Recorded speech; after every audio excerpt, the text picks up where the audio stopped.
Hey guys, welcome back to Real Talk with Carissa and Jason. Before you listen to this episode, go over to Instagram and please follow us at Carissa and Jason, and then hop straight over to YouTube and subscribe to us at Real Talk with Carissa and Jason. We appreciate your support and we hope you enjoy this episode.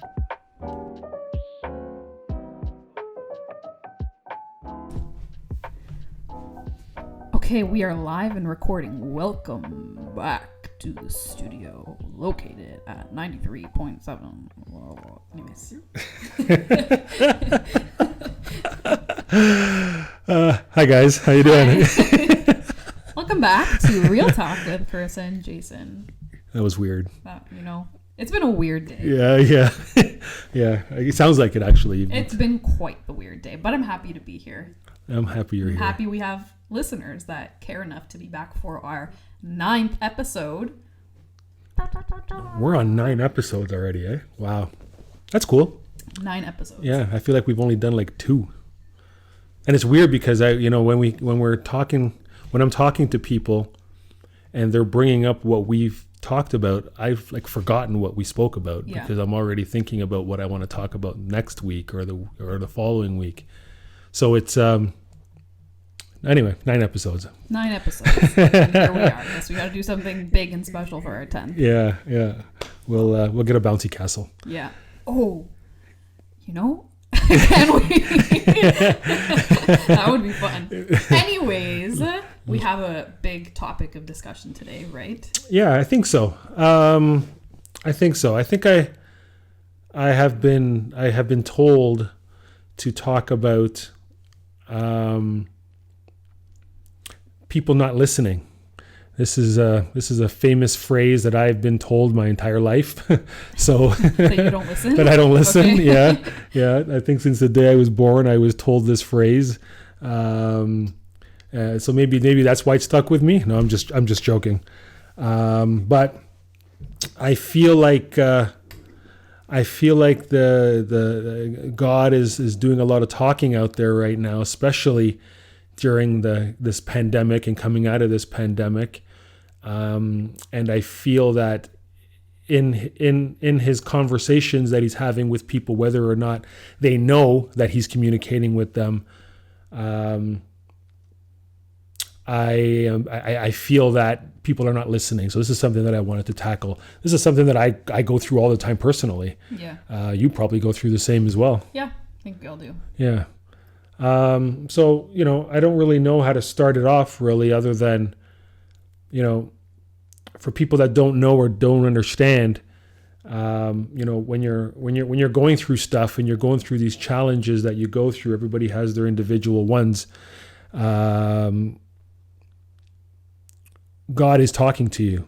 He's trying to show you what it is that you need to know or what it is that you need to hear in order to help get yourself out of that predicament or situation that you're in. Okay, so before we get any further, I want you to talk about God talking to you. We talked about this before, but I don't know if we have any new listeners, maybe 1 or 2.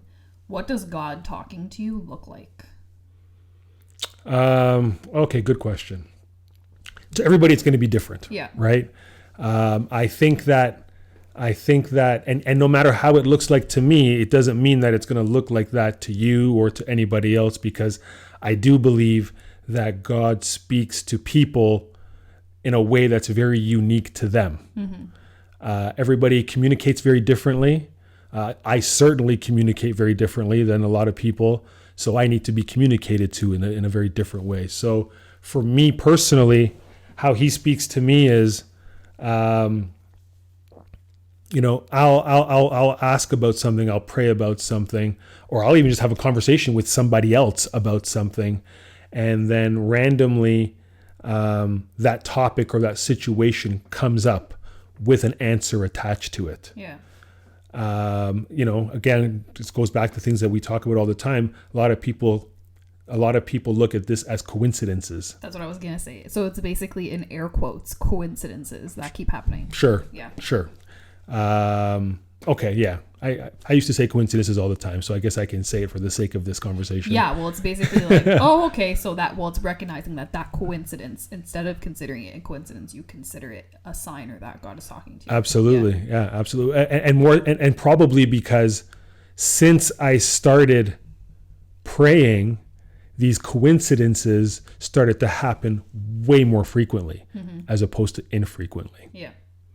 So, I believe it says in the Bible that God answers all prayers, and that could sound very cliche, but it is a fact. It is true. Yeah. So before I started praying, I would deem it as a coincidence at that time.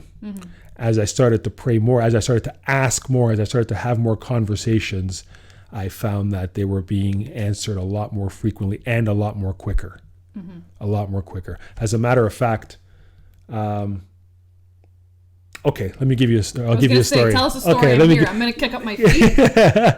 Let me give you a sip of my drink. Let me give you a story. Okay, so I'll give you a recent one. I'll give you one that stands out in my mind recently. I've got 1,000 of them. So during this pandemic, I went through a little something for a couple of weeks. I got real dark for me for a couple of weeks, and not because I was scared about anything, because that's not the case. I've never been scared about the pandemic, and nor do I plan on being scared for any reason. But I did go into a dark place, and I went to a dark place because I started to research stuff on my own. So initially, I sit back and I waited because I don't know what's going on. This is all new. This is new to everybody. So the way my process works is I sit back and I just listen, and I just take what's being given to me with no judgment. Then, as information starts to come out, I now just the way that I'm wired, I start to research whatever information is being given to me from whatever source. So I'm going to shorten the story by saying I ended up going down this rabbit hole of darkness. People will call them conspiracy theories. People will call them, you're just making stuff up, this, that, and the other, and that's fine. But this rabbit hole was there nonetheless, to the point where I was having arguments with people who I care about. There's another thing too. You start to learn a lot about people who you think you know when you go through something like this as well. Right? They're just like, okay, so where's the closest mental institution we can put you in? Yeah. And that's fine. And vice versa, by the way. Yeah. I'm thinking that about these other people as well, as much as they're thinking about it about me. But the point is that I went down this rabbit hole, and I realized where I was, and I realized I didn't want to be there. And it reminded me of where I was before my faith. So it reminded me of when problems started coming and issues started coming, and it was one thing after another, after another, after another. This all started unfolding. And it's because I surrounded myself in the darkness of it all, and I was pulling out all of the negative out of it all. Mind you, I do believe that I needed to learn it, because for me personally, it's important that I understand everything involved around anything. Okay. So I don't regret doing it, but I ended up going to this rabbit hole. Now, 2 weeks after this, I start to pray to God now. And during it, I was praying, being like, hey, use me however you want to use me. And in doing so, I volunteered myself to start trying to educate people on what this rabbit hole is that I was in. Yeah. But thinking that I was doing it for the greater good. I wasn't doing it because, I wanted to prove how smart I was. I did it because I genuinely wanted people that I love and that I care about just to see the other side of it, to help them deal with any mental anguish or mental instability that they were dealing with around this thing that nobody knows anything about. Yeah. Okay. So my intentions were all good, but I realized that it was that opposite was happening.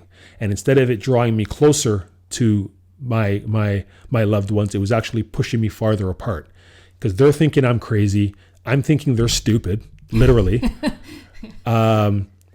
So I start questioning, like, do I even want to be around these people because they're so stupid? Questioning your whole life. Yeah. Like questioning people that I'm around. I'm like, if you're that dumb, do I really want to be around you? This is what's going through my head. But this is the devil taking over, right? This is Satan in his.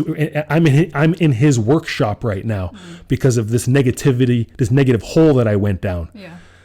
So fast forward now I start to ask God to pull me out. Yeah. Now I'm asking him just to pull me out of this. So I go to bed one night. I every night before I go to bed, I have a conversation with him. And this particular one night, I'm like, hey, just pull me out of this. Show me what I need to. Put people around me, blah, blah, blah, blah, blah.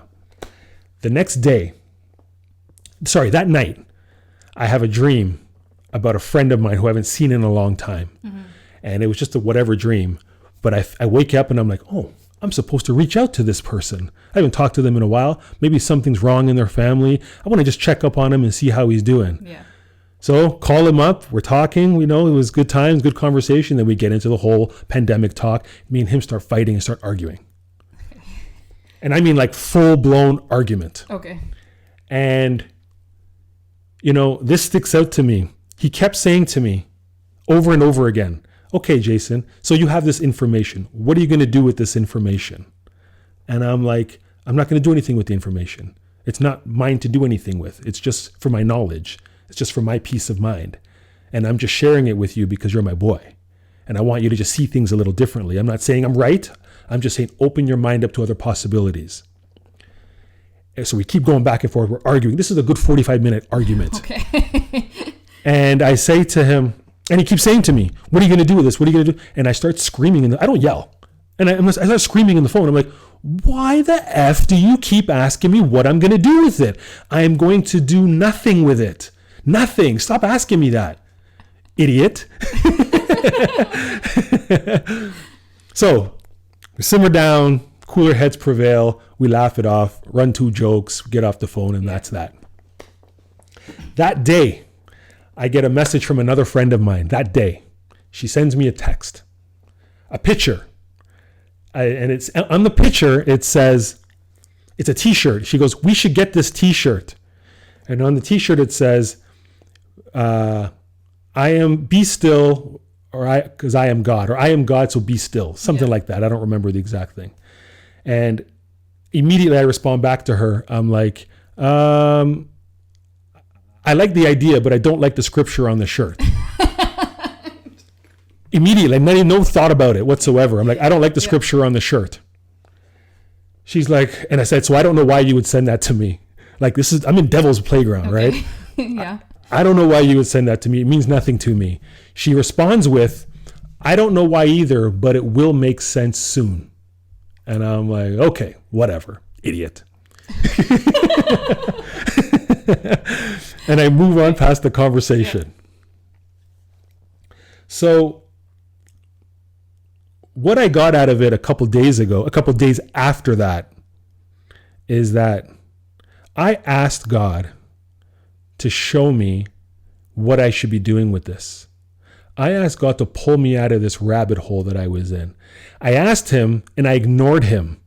He told me, the words were even coming out of my mouth, I am going to do nothing with this. Yeah.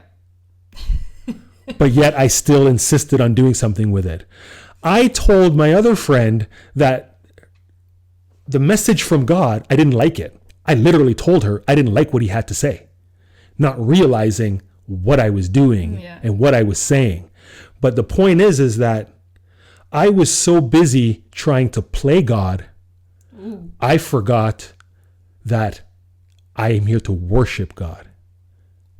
Ooh. So God is telling me, you're not me, so stop trying to do me. Stop trying to do what I do. You can't do what I do.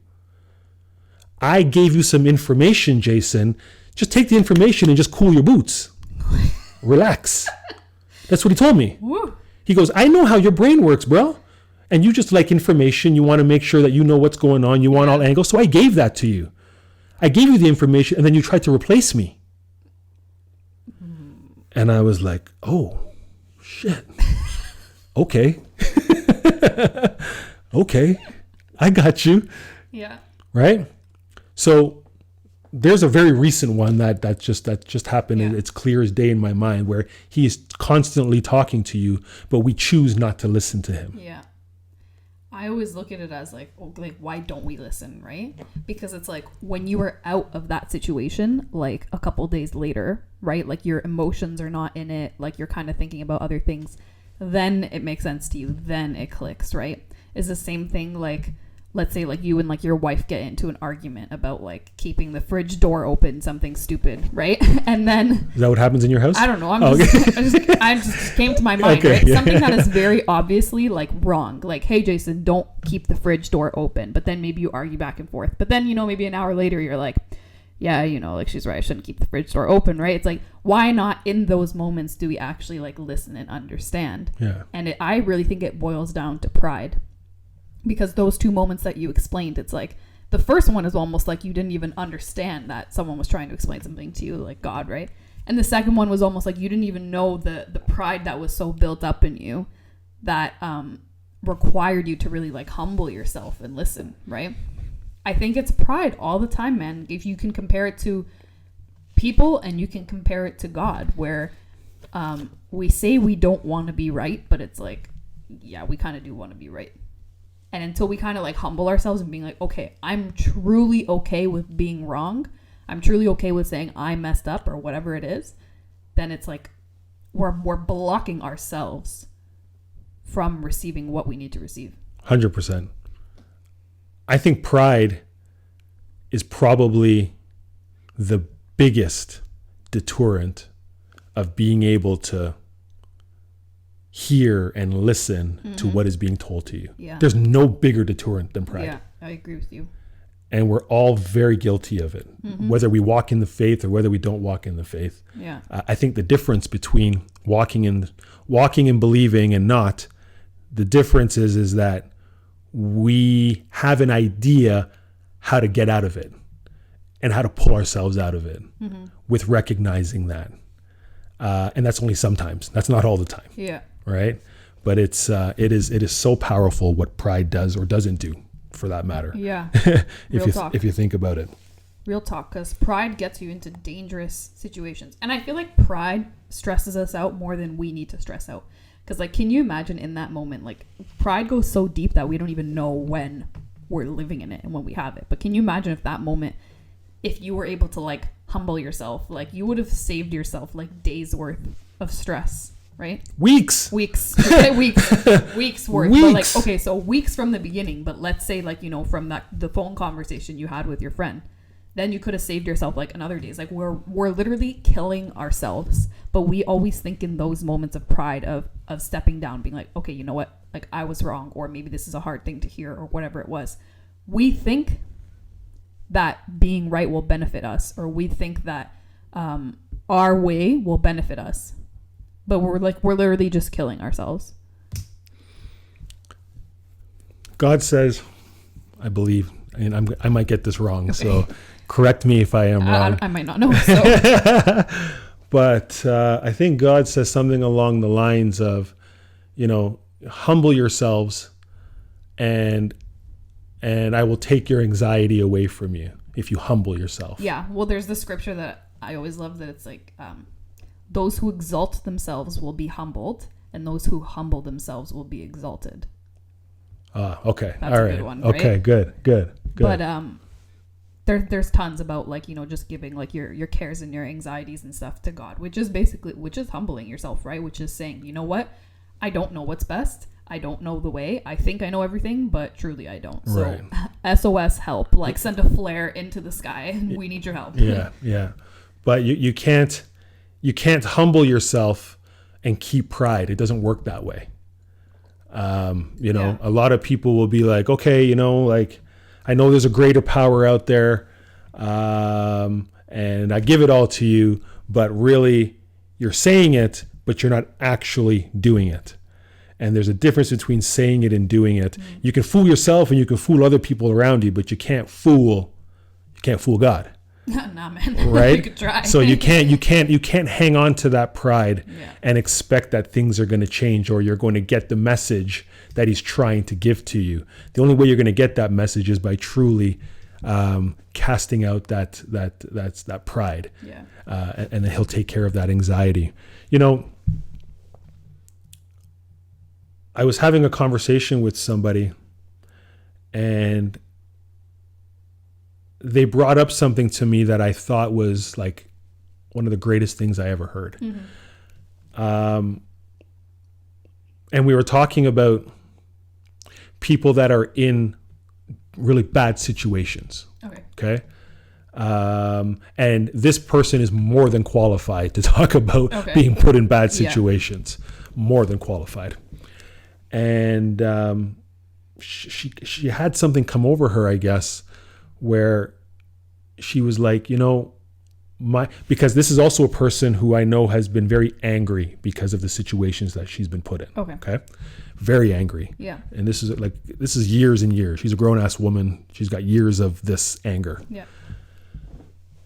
And recently, so we talked about anger over the years, and now recently it got to the point where she's at this point now where she says, you know what? If I didn't go through those experiences that I went through, I wouldn't be able to help the people that I am now talking to that have been through those experiences. Yeah. So she went on to talk about being glad that she went through those experiences because now she's able to do what we are sent here to do, which is to help somebody else. Wow. So what she was mad about before, she's glad in it now. Because she has seen the repercussions or the results of what's coming out of that disaster that she was put in before. Right? To me, I think that is just amazing. Yeah. That is another part of people not listening. Yeah. When you are being told something, when you are being given something, most of us, and I understand why at the end of the day, but most of us will turn around and be like, why does this keep happening to me? Why me? Yeah. Well, why you? Because you have been chosen to go through these experiences so that you can help other people that are going to go through those experiences. Yeah. And you know what's hard for some people is sometimes like that's not enough, right? Which I understand. People that have been through like some real stuff. That's not enough. But I think what you were explaining about that woman is like the perfect example of humbling yourself to be like, okay, well, you know what? I don't understand. You know, I understand I was maybe meant to help people and stuff, but you know, there could be some people in that position that don't feel like that's a good enough reason, right? But humbling yourself is being like, you know what? I don't fully understand why these things have happened in my life, but I understand that they were for good in some capacity, right? To help people, right? So I think it's a serious moment of humbling yourself because that's such a hard thing to do, to let go of your anger and to be like, okay, well, you know what? This has to be for a greater purpose. That's like some serious humbling yourself. It's hard because I feel like humbling yourself, like, and like listening, like you were saying, is basically like setting aside what you think should be the way or what you thought should have happened. It's setting aside the I, it's setting aside the you, right? Like even setting aside what you think it should look like, you know what I mean? Mm-hmm. For example, this woman you're talking about, it could very well be like, I don't know her life, but maybe she thinks that process should look like, well, now she's a CEO of a company and now she's a millionaire and now she's a best-selling author, you know what I mean? But maybe it doesn't look like that. Maybe she's got, you know, a $30,000 job or whatever it might be, right? It's setting aside what we think should Great happen. Point. Yeah. No, that's a very, very good point. Because more times than not, Carissa, you know, that person who goes through whatever it is they go through, more times than not, they do have that $30,000 job, right? But it's all in, well, it just goes back to humbling yourself again. Mm-hmm. Like, I get that people, it's not enough. Like they don't understand it to be enough that way. Yeah. But that's where the humbling part has to come into play. Yeah. And, you know, if you're in that situation or gone through that situation and understanding that this is happening for a greater purpose that you don't know about right now. If you're not okay with that, it's going to be very difficult for you to find peace and to find that inner strength that you need to live a happy life going forward. Yeah. Like, it's you kind of you have a choice. Yeah. Door A or door B. All of us have choices. Yeah. And if you choose to pick the door that's not going to help you, then you understand what the consequences of that is going to be. Yeah. Right. So I have a question. So, okay. So, people are telling you to basically calm down about like the conspiracies and everything that you're researching, everything that's going on. No, right? people weren't telling me to calm down. Okay. Well, I mean the two signs that you got, right? What are you going to do with this information and be still, like, relax, calm down, relax, right? So once I like clicked with you that, oh my gosh, like this is my answer. Like, how did you actively humble yourself? Like, what did you do in that moment? I love that question, because here's the amazing part about the answer to that is when it clicked, I literally felt like I was floating. It felt like I was floating. And I was just, all I remember me being like, oh my God, oh my God, oh my God. And not in the praising way, in the vain way. Like, like oh my God. Yeah, exactly. And then I just started to thank him. And then I just started to apologize to him. I'm like, my bad. My bad, man. My bad. Like, my bad. Yeah. I was asking you and asking you and asking you, and I was choosing to ignore you because of my ego and my pride, because it wasn't the answer that I wanted. This is how I'm talking to him. Yeah. I mean, like I chose to ignore you because of my ego and my pride. I felt like you have me here to help people, and I feel like I needed to take that a step further and keep going and keep going and keep going, but not understanding that I'm doing what it is that you want me to do. Mm-hmm. And I'm doing it how you want me to do it.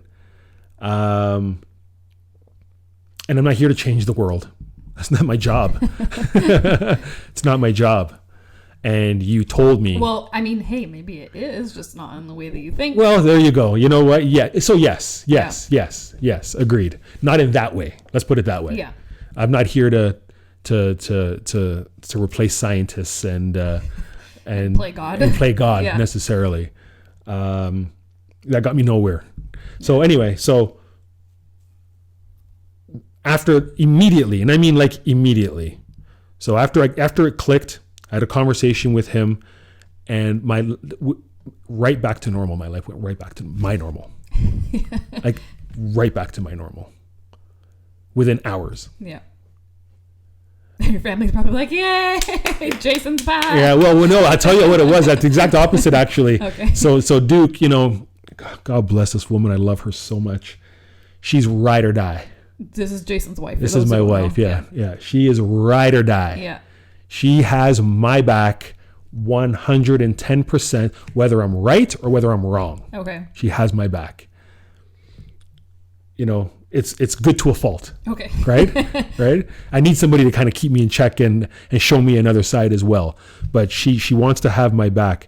So it got to the point where after I came to the realization, she doesn't know I came to this realization yet. So she's still on it with me. So she's pointing out stuff, and I'm like, well, no, because da-da-da-da-da. Yeah. And I'd show her something. And she's looking at me funny. I go, Duke, no. Got this figured out now. You got it figured out. You had to update her. Yeah. I had to give her the update. I had to give her let her know what the meeting with God was. She wasn't there for the meeting. So that was funny. She probably went into a room alone after being like, ooh, thank God. yeah, probably. Like, that was exhausting. Yeah, probably. And don't get me wrong, I don't take back anything that I said or anything that I did. Nobody's coming. Don't worry. Nobody's coming for you. I don't take back any of it. I just went about it the wrong way. Yeah. That's all that was. The point is that I asked for help. I got help and I ignored it. Yeah. That's the whole point of that. There's other ways too. So after I had that conversation with my friend now, and she made me see things really, I'm going to use the word in a cool way, her challenges and obstacles that she went through, how she decided to change that, or use that, I should say, not change it, use it. I started to talk to some other people who I know had went through some challenging times. And it's interesting because all of them came around to kind of the same conclusion, kind of, sort of, in a roundabout way. I talked to somebody who has been abused, spousal abuse. I talked to somebody who was a drug addict. Wow. I wanted to talk to somebody, you might find this interesting. I wanted to talk to somebody about homelessness, because that's a big thing. Yeah. But I don't know anybody. And then I thought about it. And why are you laughing? I know what's coming next. I'm just wondering if you're going to say it. And I thought about it, and I'm like, okay. So something that a lot of people don't know about, nobody knows about me, except for you and Lindsay. Yeah, you and Duke are the only two that know this, know this story. Yeah, is that, you can consider, I still can't even say it. Like, I still can't even say it. Say it. You can consider that a time in my life that I was homeless. You don't need to put all the other words in front of it. Well, you can consider it. We're homeless. Yeah, well, it's not really a consideration. Well, I had a place to go. I had places to go. Okay. But I did not have a fixed address. Yeah. So very short version is I made some choices as a young teenager where I decided on my own to leave my house. And in doing so, didn't really think it through. Where you were gonna live. Yeah, that didn't cross my mind for some reason. Yeah. So what was happening was I was kind of jumping from friend's house to friend's house, staying in their garages, sneaking me into their bedrooms, and just staying in very random places. I never slept outside on the street. Oh, like one time I did. One night. Really? Yeah, one night. It was nice outside.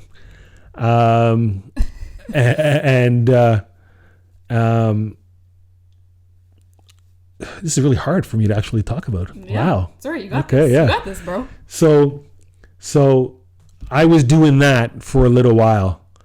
I kind of, had a bag. I had a bag with some clothes in there and some personal items, I guess, like hygiene products, I guess.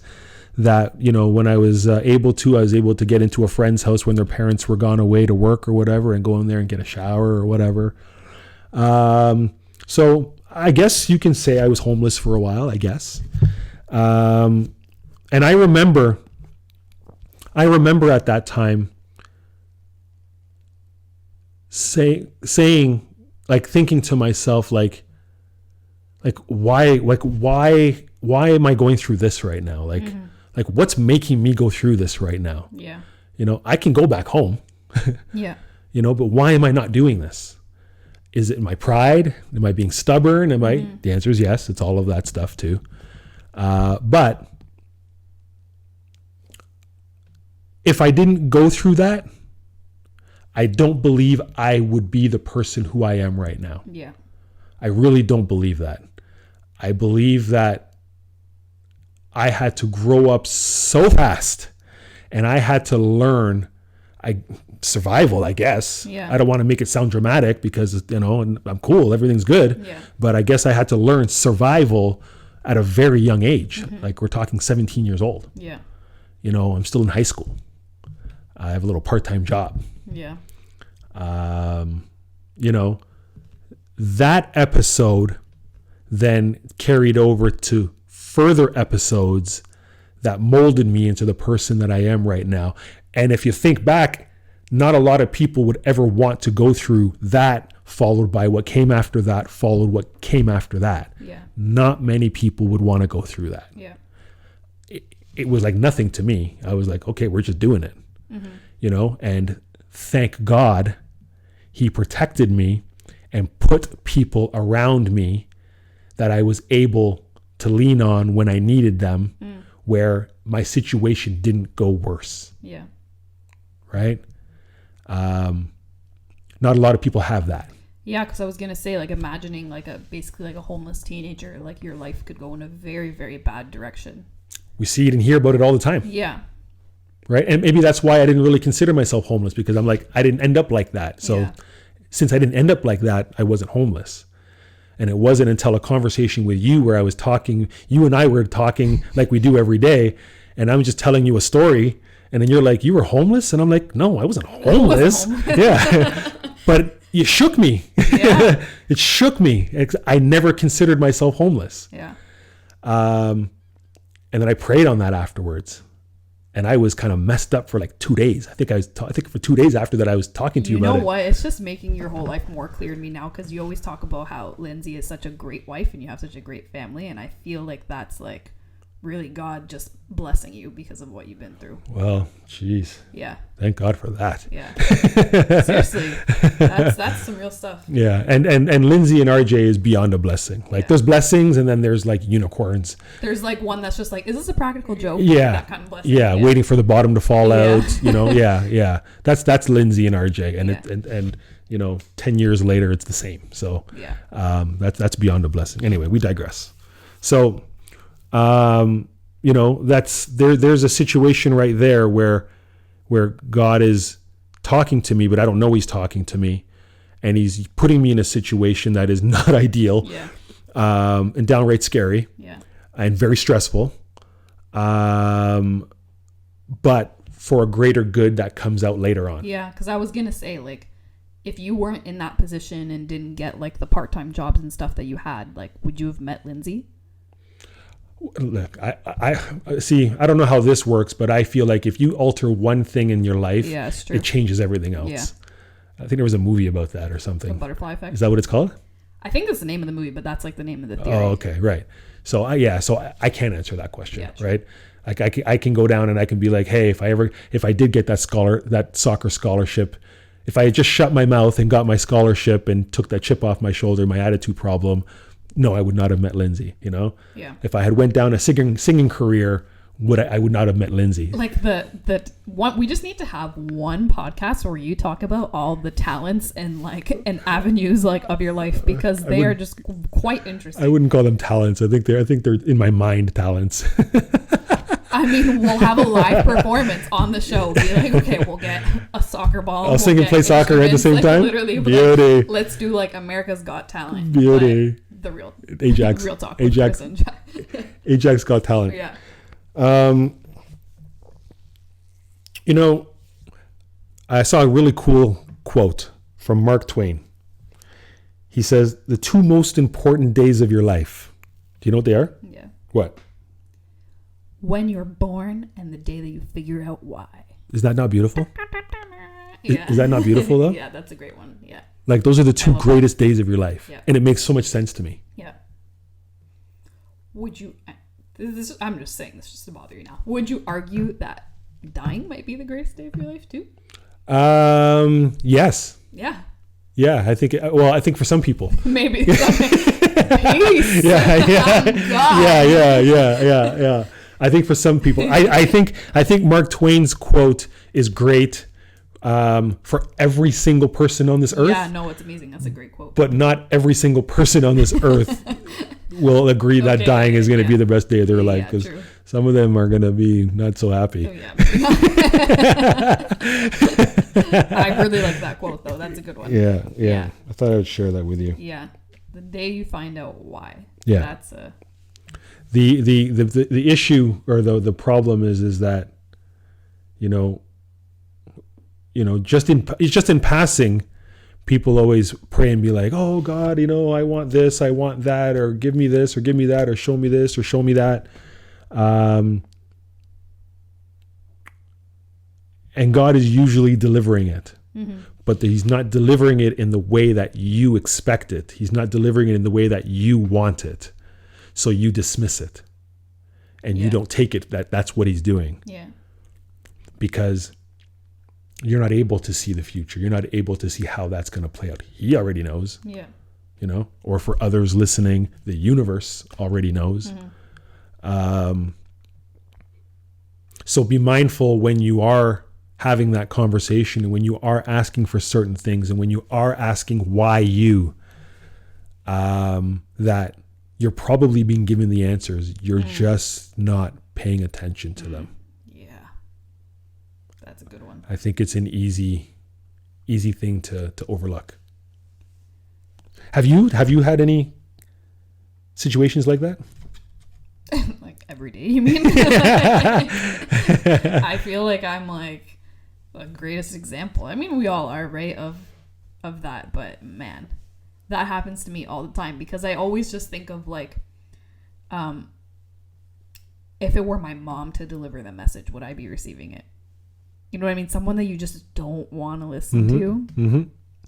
Times like that, you know, like, or your significant other. Yeah. I find it's a lot more times with my mom for some reason.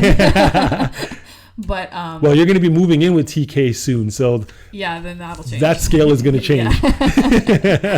But like even with my wedding, right? I'm like, I'm not being materialistic. Like I said that to myself like a bunch of times. And then time kept passing, and I kept worrying about very materialistic things, right? And as time kept passing, I was like, you know what, like I was kind of praying, like, you know, God, like, you know, help me fix this situation, or, you know, I'm unhappy about this, I'm unhappy about that. But like my answer was that, you know, I'm focusing on materialistic things when I need to not be focusing on them, right? But that's not the answer I wanted to hear, because the answer I wanted to hear was, what's my solution to these materialistic problems that I need fixed right now, right? And the answer was through my mom, literally like weekly, like, stop worrying about this stuff. Like, it's just like materialistic stuff. Like, you don't need to worry about whatever, the dress, whatever, all this kind of stuff. Right? Yeah. Where it's happening, blah, blah, blah. And like, when I say almost daily, like people are telling me this, and I just like, I would hear it, be like, yeah, I understand. But like, I kind of was almost saying that just to get people to shut up, because I'm like, that's not the answer I want to be hearing. And it was even so wrapped up in my own head that I was like, that's not the answer that God's going to give me, because like, God's going to help me fix this problem and whatever, blah, blah. And he's like, honey, I've been trying to tell you. I don't know why you're not listening. And then one day, I don't know how it happened, but it was kind of like slowly over time. I just started to care less. And I think that's like just how God was kind of working it out of me. So much stuff just kept happening, because this is planning like a COVID wedding, right? Yeah, so it's just like, it's not a regular wedding. It's like time after time, every week, something new's coming up. And I think God did that on purpose, like to make it so overwhelming that I just kind of threw up my hands and be like, whatever happens, right? I don't care how it looks. I don't care what's going to happen, right? And I think he did that to get me not to care. So one day I'm having this conversation with my mom, and we're talking about like my bridal shower and how it's like just looking non-traditional, right? It's not going to be at a nice place. It's going to be my backyard, less people, whatever, blah, blah, blah. And I'm like, well, you know what? I'm actually happy about it. Like, I don't even care about if it's this big fancy thing. I don't care if I have this or that or whatever. And my mom goes, oh, thank God. And I was like, what do you mean, thank God? And she's like, you were just worrying me. Like, you're just being so materialistic. And I'm like, no, I wasn't. And she's like, yeah, you were. Hello. And I was like, and I just sat there and I'm like, oh my God. So like all this time, like people are telling me I'm being materialistic, and it's just not clicking with me. And then it's just like, I needed this and that to happen for me to finally listen.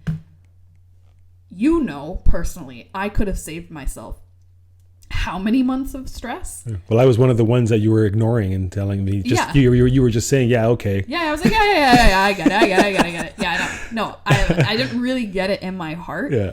Because sometimes, like kind of like your situation, it's not really a situation or like a mindset that needs to change. It's like something serious in your heart needs to change. And sometimes that's harder than oh, just changing somebody's mind about something. It goes deeper than like that situation. So for example, like with my wedding, it wasn't just like my wedding. It wasn't just the mindset, my perspective. It was like something deep within my heart about, okay, why do I care about the way this looks, and why do I care about the way people think about this and stuff?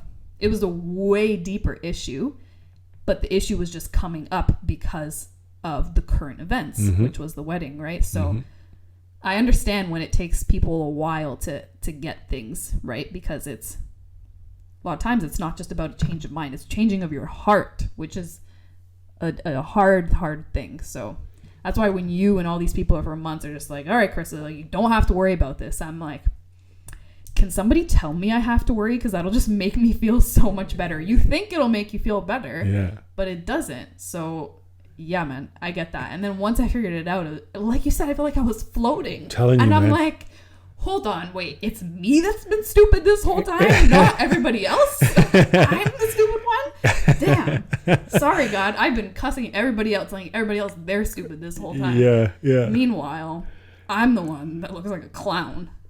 See, what's weird about this is that situation is exactly like the situations that I just gave you. You know, to me, it was my two friends are the idiots. Yeah. You know, in very different ways, but two idiots in my mind. Yeah. But I was the one that was the idiot. They were both helping me, and I didn't see that they were helping me. So exact same thing. The stress I went through, and like, you know, still, it's like I see it still creeping up. No, well, not even. I don't even think it's because of that. I think stress is just more so like just from planning a function. But like, at first it was literally that kind of stress about, okay, it's not going to look this way, or I want this, I want that, I want it in this time, that time. You know, you're talking to me, you're telling me not to calm down. I'm like, oh, Jason's a guy, he doesn't get it, right? Yeah. You know, I'm talking to TK, and I'm just like, he's just too relaxed, he doesn't get it. You know, and then I'm talking to my mom, and I'm just like, oh, my mom just thinks I'm a diva, she doesn't get it. So I'm like thinking that like everyone is just like, you know, not getting me, and God's like, no, you're not getting it. And I'm like, okay. Yeah. I don't know if this is relevant to this or not. But have you ever been in a position where you're looking to buy something?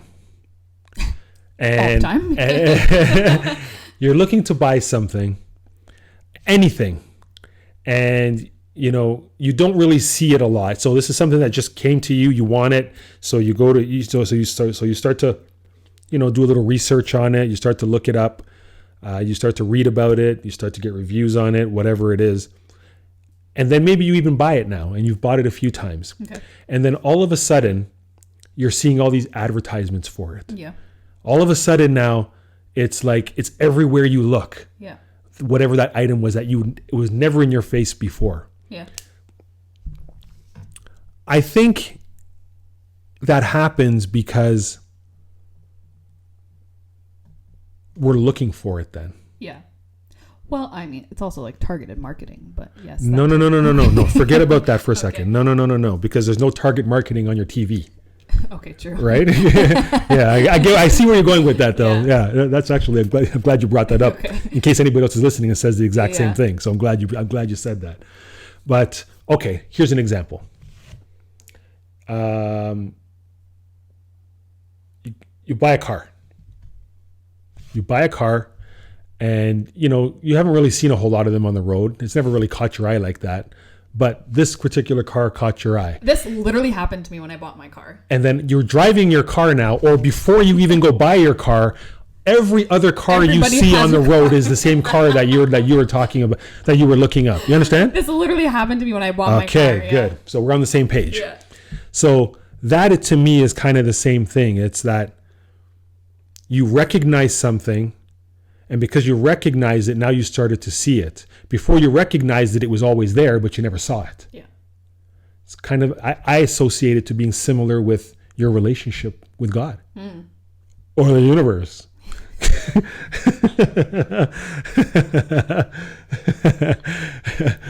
Where if you're not looking for it the way that you want to see it, you will not see it.